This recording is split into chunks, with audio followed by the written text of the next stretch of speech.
নমস্কার।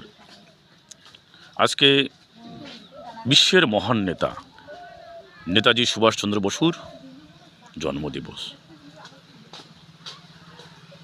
এই বীর নেতা নেতাজি সুভাষচন্দ্র বসুকে নিয়ে আমার লেখা একটা কবিতা শোনাচ্ছি। কবিতার শিরোনাম তোমার আমার নেতাজি। হে নেতাজি, বীর নেতাজি, সবার নয়নমণি, স্বাধীন দেশ দিলে উপহার, শোনালে ভালো থাকার বাণী। বহুদিন চলে গেল, বহু বছর হলো পার, ইংরেজ কবেই চলে গেছে, রেখে গেছে পাপের ভার।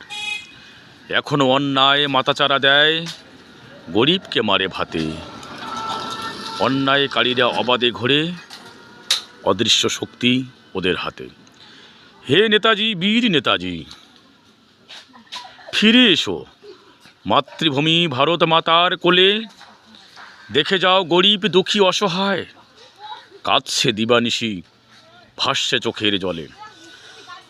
অত্যাচারীদের গালে মারো তোমার বলিষ্ঠ হাতের সপাটে চর, ওদের বংশ নির্বংশ করে উপরে ফেলো মূল শিকড়। হে বীর, হে নেতাজি, জন্মদিনে লহ প্রণাম, হৃদয়ে থেকো মিশে, দুরাচারীদের দুর্মুষ করে, পায়ের তলায় ওদের রেখো পিষে। ধন্যবাদ।